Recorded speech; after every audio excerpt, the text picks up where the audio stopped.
Hi there. You're watching Reddit Confessions. Buckle up, because what I'm about to tell you didn't just end my marriage, it cracked the foundation of everything I thought I knew about love, loyalty, and the terrifying silence of a closed bathroom door. It started at 3:17 a.m. That's when I woke up to the sound of water running. The trip was over, she had come home just a few hours earlier. Her suitcase was still sitting unopened near the hallway, the wheels caked in red dirt. I remember because she dragged it across the white rug and didn't apologize. But that sound, the running water. It wasn't the usual shower rhythm. It was slower. Intermittent. Almost like someone was washing something off. Or trying to. I sat up in bed, confused. She hadn't said much when she got back. Just a tired, one-armed hug and a vague, "Trip was fine." Then she went straight to bed. No unpacking. No stories. No smile. That wasn't like her. So why was she up now? I padded down the hallway and gently pressed my ear to the bathroom door. No singing. No blow dryer. Just water, splashing, then stopping. I knocked. She didn't answer. I knocked again. Still nothing. Then the water shut off. The door creaked open half an inch, and all I saw was her eye, wide, red, and blinking too much. She said, "Go back to bed." But her voice didn't sound like her. She shut the door before I could speak. I stood there, barefoot, staring at the wood grain like it might tell me what the hell was going on. When I finally turned to walk away, something caught my eye. The hallway mirror, fogged up. But not from the bathroom. From a deep exhale. I wiped the mirror with my hand and found 3 fingerprints beneath the condensation, too large to be hers. I froze. We live alone. When she finally came out 20 minutes later, she was wearing a hoodie I'd never seen before. Desert tan. Too big for her. No logo. I asked about it. She said, "It's Cecily's." Cecily wasn't on the trip. I know because I saw her tagged in a post that weekend, 2,000 miles away in Oregon, drinking wine with college friends. I said nothing. Not yet. Instead, I waited until she fell asleep and checked her suitcase. It was empty. No clothes. No toiletries. No camera. Just a single Ziploc bag. Inside it, a cracked Polaroid of her, smiling in front of a rundown adobe house, holding hands with a man whose face had been deliberately scratched out. And that, friends, was the first night I stopped sleeping altogether. I couldn't sleep after that. I didn't even try. I sat at the kitchen table in the dark for what felt like hours, just staring at that Polaroid. My fingers kept tracing the scratched-out face of the man next to her. It wasn't random, someone had dug their nail into it over and over, scraping just enough to erase him completely, like he was never there. But the rest of the image was untouched. The smile on her face, the placement of her hand in his, the backdrop of that crumbling adobe house, all pristine. It was intentional. What kind of person brings home a photo like that and hides it? When the sun finally started creeping through the blinds, I quietly slipped the Polaroid back into the bag, zipped the suitcase shut, and made coffee just to keep my hands busy. She didn't wake up until 10 a.m. I heard her shuffle into the hallway, yawning, acting like nothing was off. She poured herself a cup and sat across from me like it was any normal morning. I kept watching her. Not staring, just watching. Studying. She looked like my wife.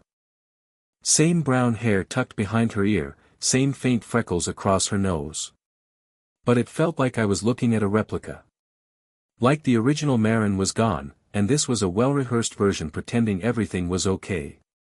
I asked her how the trip really was. She smiled faintly and said, "Relaxing. No details. No stories. No Cecily. No mention of where they stayed, what they ate, who they met. I pushed a little. Did you take pictures? She shrugged. Didn't really feel like it. That was a lie. Maren always took pictures. She once spent 10 minutes photographing a slice of cheesecake because the lighting was moody. But now she didn't feel like capturing an entire trip to the Southwest. Right. I didn't accuse her, not yet. I just nodded, pretending to sip my coffee, heart pounding in my chest. I felt like I was in a room with a sleeping animal that might bite if I made the wrong move. There was a weird stillness about her, like she was waiting for something. Around noon, I made an excuse to grab groceries just to get out of the apartment. I parked outside a cafe and sat in the car, staring at my phone, wondering what to do. I couldn't tell anyone. What would I even say? Hey, my wife came back from a mysterious trip where she lied about her friend being there, possibly met a man, brought home a hoodie too big for her, and is now walking around like she's hiding a dead body in her conscience. No one would believe me. Or worse, they'd say I was being paranoid. So I went back home. And that's when I saw it, a flash of something under her pillow. She was in the shower, and I wasn't about to waste the opportunity. I walked into the bedroom, pulled the pillow away, and found a folded note. Not an envelope, just a folded piece of paper, like it had been hidden quickly. There were only 3 lines. You're stronger than you think. It had to happen. I'll be in touch. No name. No signature. Just that. I nearly dropped it. My first thought. She's having an affair. Classic emotional manipulation. The kind of thing someone writes after a hotel rendezvous, like it's romantic or poetic. But my gut told me it was more than that. When she got out of the shower, she didn't look surprised to see me in the room, but she did look at the pillow. Briefly. Then back at me. You okay? She asked. I nodded slowly. Yeah, just tired. She smiled. You should get some rest. That's when I knew. That's when everything in my body screamed that she was leading me somewhere. Pacing me. Keeping things vague on purpose. This wasn't just cheating. This wasn't just betrayal. This was a whole thing. She had brought something back from that trip. Something more than a note or a photo or a hoodie. And I was starting to think, it might not even be human. I waited until she left. She said she was going to the bookstore to clear her head, but the second the door clicked shut, I grabbed her old tablet from the bottom drawer of my desk. She hadn't used it in over a year. I doubted she remembered the location sync was still active. It took a moment to power on. The screen flickered, a glitchy welcome screen, dusty smudges across the glass, but then it loaded. I opened Maps. Hit the timeline. Selected the weekend she'd been in Taos. My palms were sweating before I even scrolled.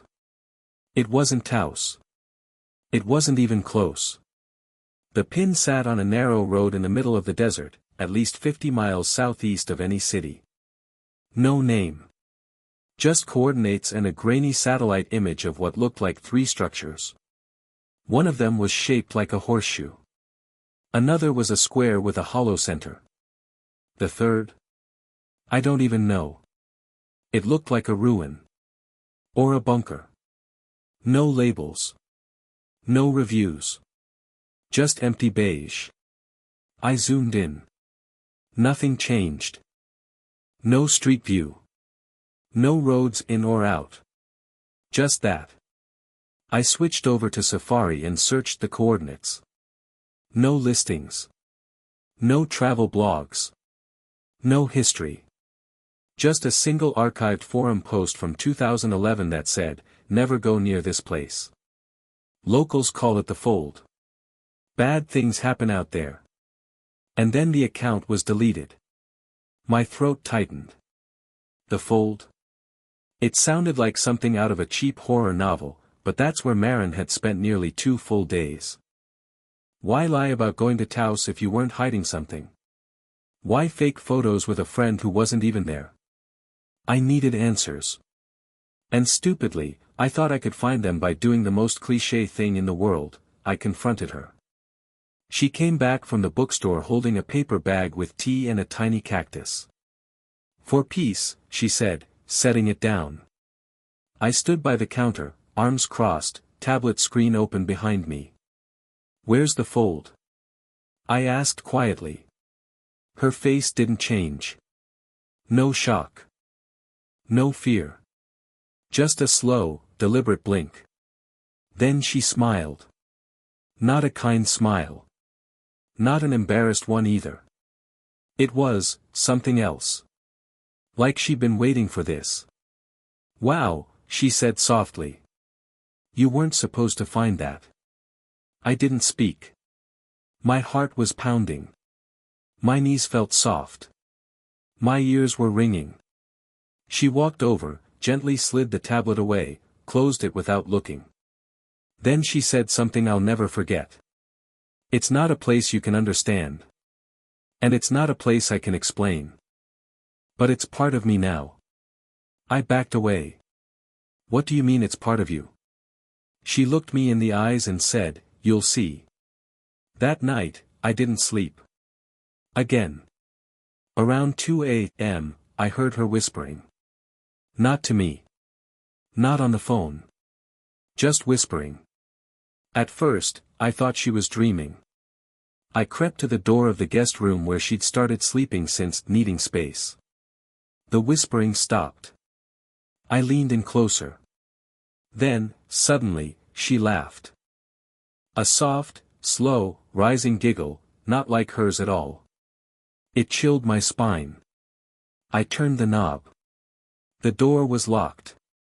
We don't lock doors in this house. Not even the bathroom. I knocked once. "Marin?"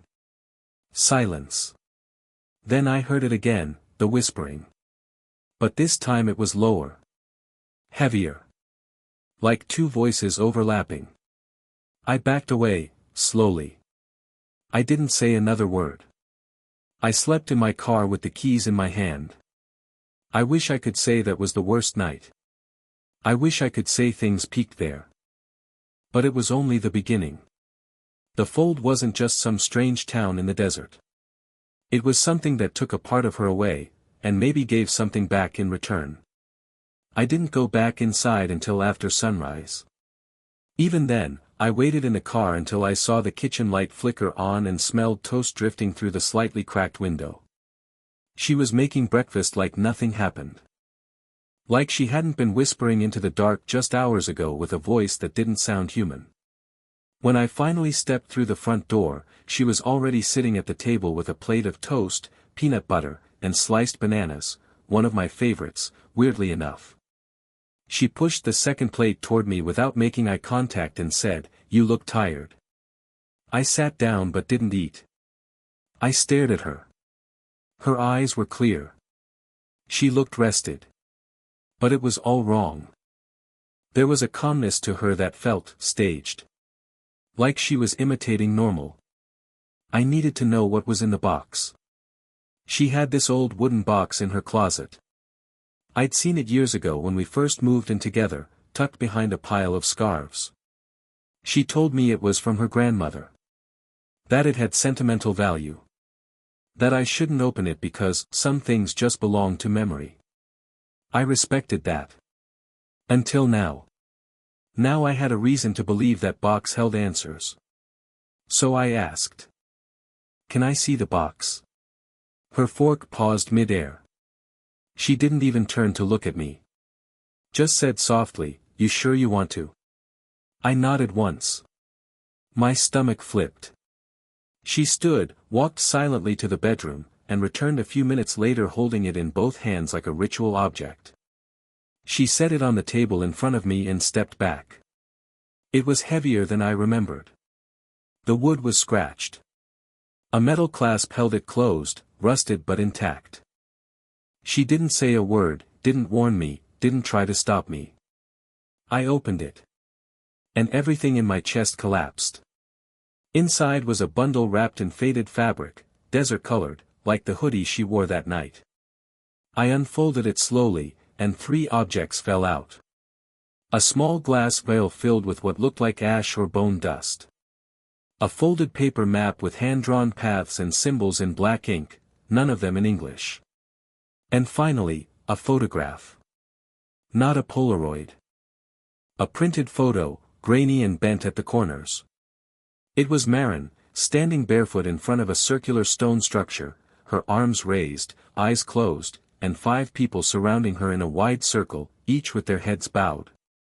I looked up at her. She was already staring at me. "Who are they?" I asked, my voice cracking. "They don't have names," she said. "They're not people anymore. Not the way you think." I stood up so fast the chair scraped across the floor.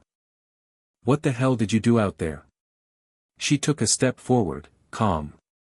Too calm. "I didn't go there for him," she said. "That's what you're assuming, right? That I cheated. That this was some affair." She smiled faintly. "It wasn't that. I went because I was invited. And I accepted something." I backed away. "Accepted what?" Her eyes narrowed. "Clarity." And then she said something that chilled me more than anything else so far. "I didn't know I was broken until they put me back together."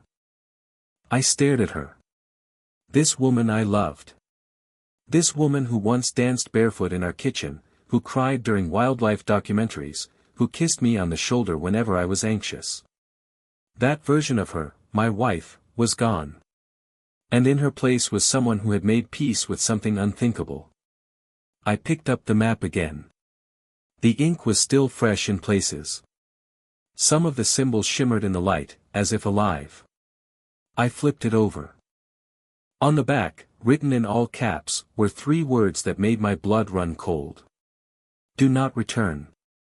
I dropped it. She didn't flinch. The room felt smaller. Heavier. As if something unseen was watching us, amused by my fear.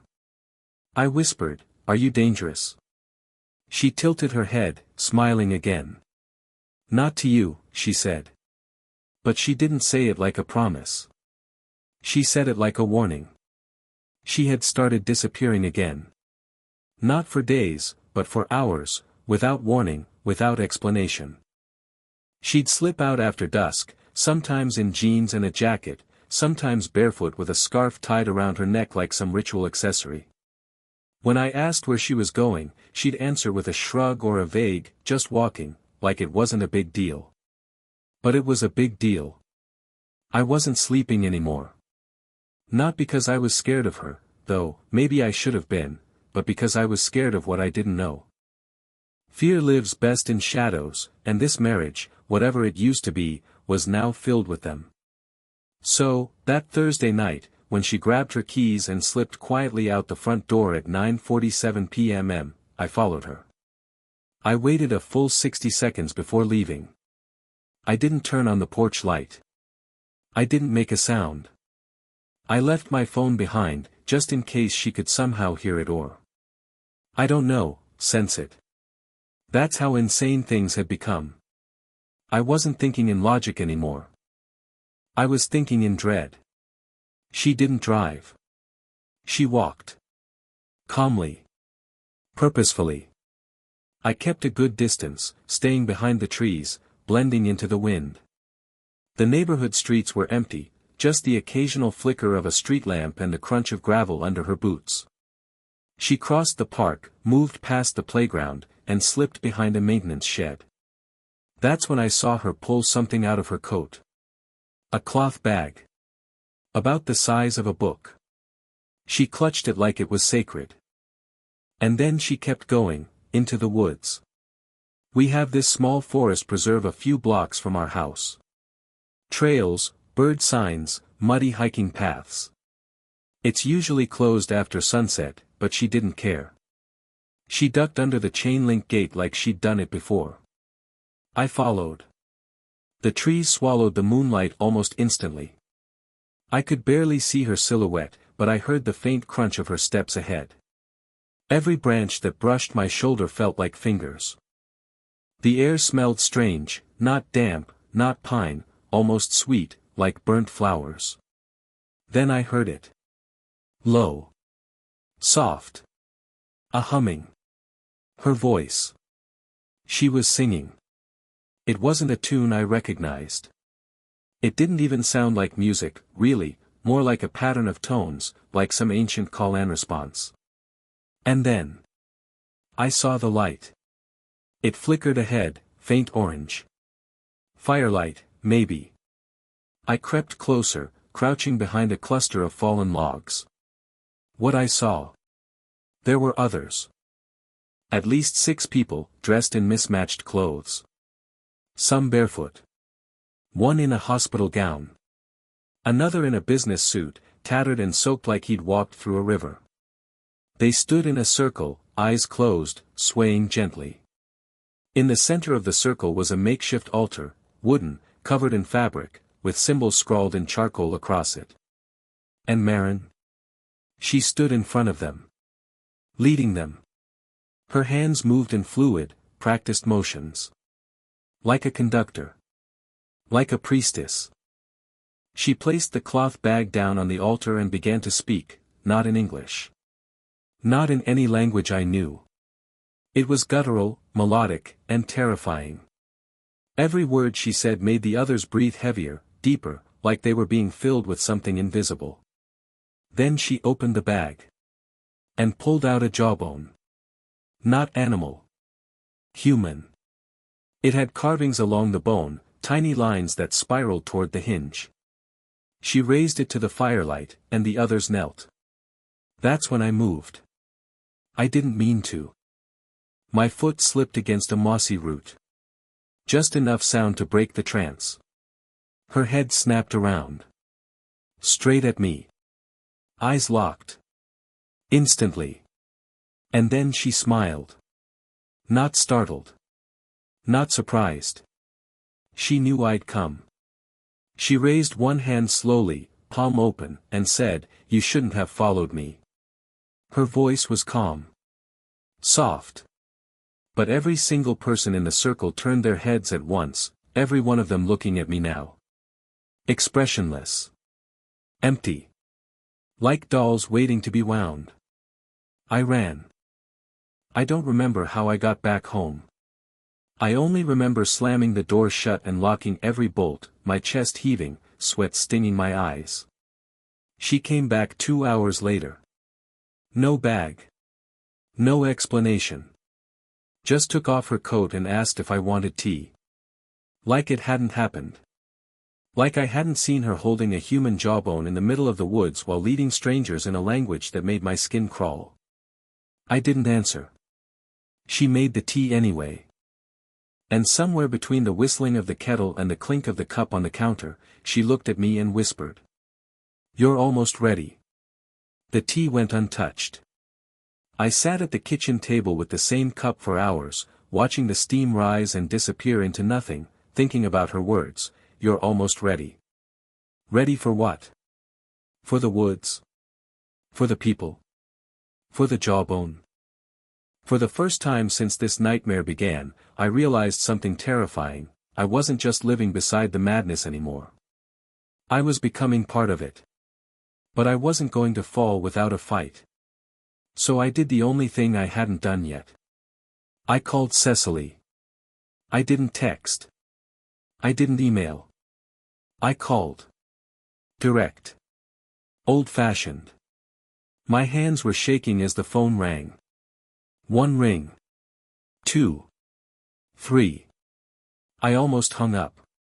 Then, "Hello. Cecily." I said. My voice cracked. "It's Doug." There was silence. Not confusion, hesitation. "I didn't expect to hear from you," she said. Her voice was flat. Guarded. "I know," I said. "But I need to ask you something, and I need you to tell me the truth. Please." Another pause. Then, "Is this about Marin?" "Yes." "About the trip?" A longer pause. She exhaled. Not a normal exhale, something heavier. Like someone standing at the edge of a cliff and finally deciding to jump. I didn't go, she said. I haven't seen her in almost a year. My mouth went dry. She told me you two went together, I said. She asked me to lie if you called, Cecily replied. Said she needed to disappear for a few days. That you wouldn't understand. I stood up so fast my chair slammed against the floor. Cecily, where did she go? Silence again. Please, I whispered. If you know anything. There's a man, she interrupted. At least, I think he's a man. I don't know anymore. His name is Gray. She mentioned him once, years ago. We were drinking wine, talking about regrets, and she said, there's one person I shouldn't have gone back to. One place I should have never revisited. That's all she said. I swallowed hard. Gray. The name meant nothing to me, but somehow, it felt familiar. Like I'd heard it in a dream and forgotten it upon waking. Where is this place? I asked. She never told me, Cecily said. Only that it wasn't on maps. That if you find it once, it remembers you. I sank to the floor. She changed after that conversation, Cecily added. Started talking differently. Drawing things in her journal. She called it the fold before you ever mentioned it on Instagram. I thought it was some art project, but she got obsessed. Said there were truths buried in the dirt. I thought she was just spiraling, maybe going through something.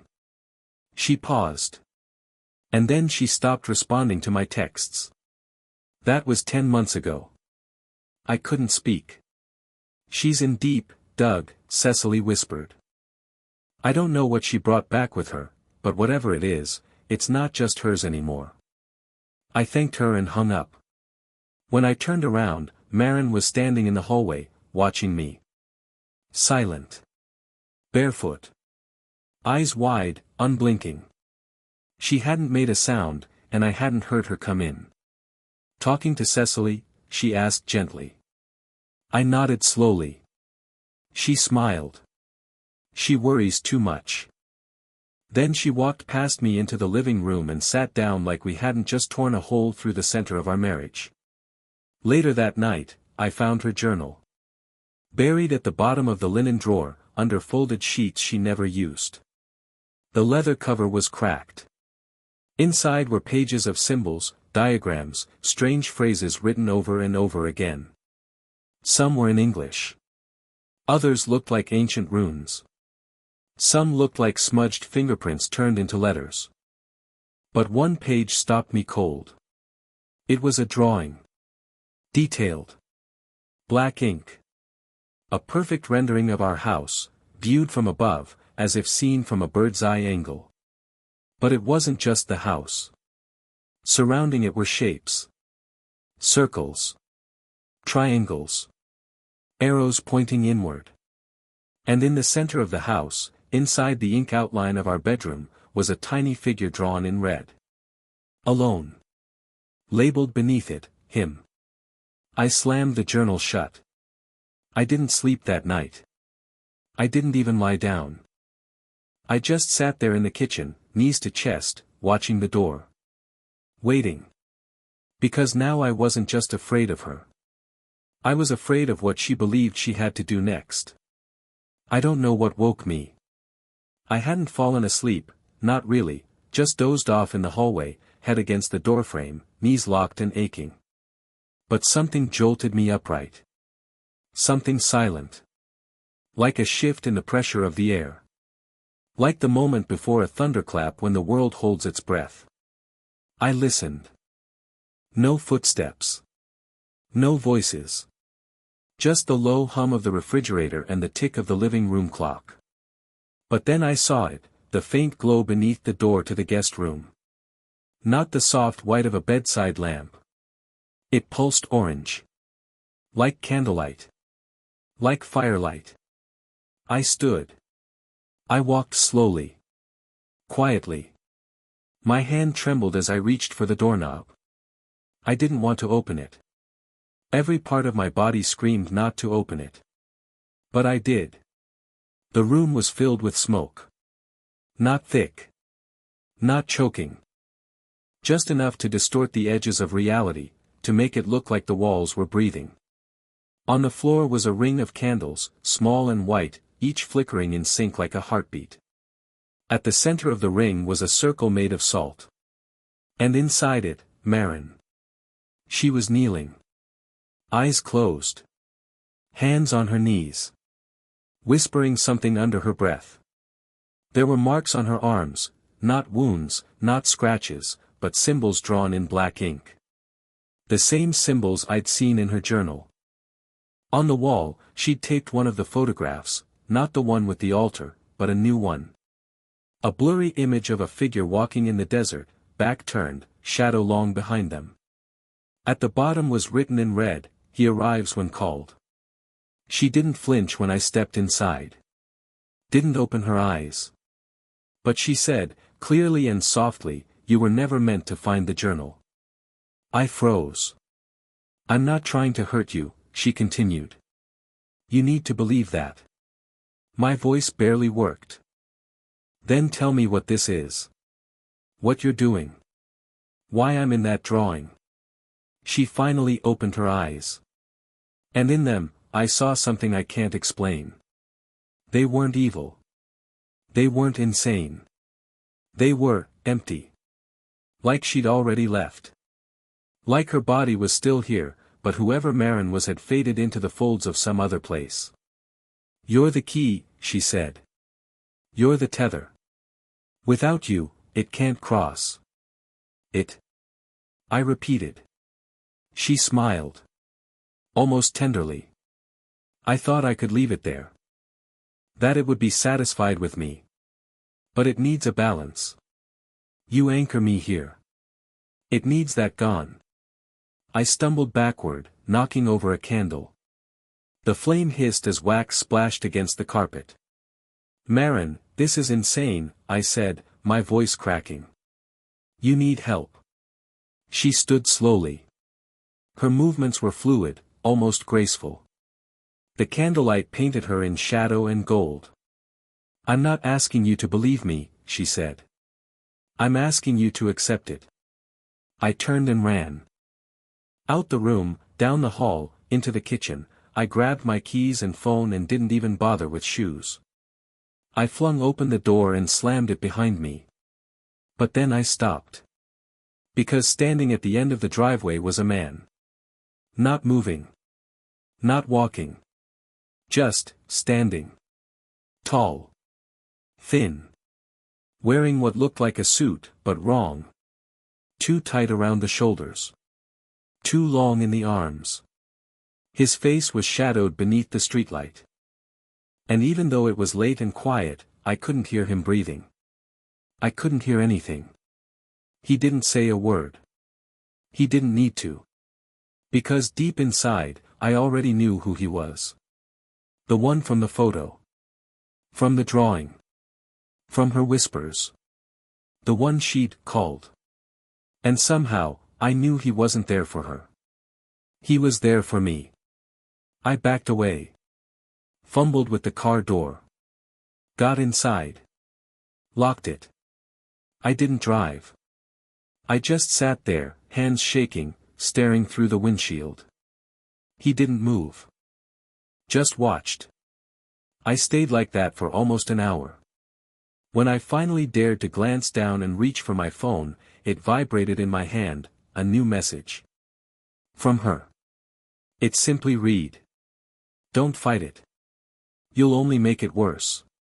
That was last night. And now. I'm sitting in a motel 2 towns over with the journal, the photo, and the salt circle drawn around the bed. I haven't slept. I don't think I can. Because I'm starting to hear the humming too.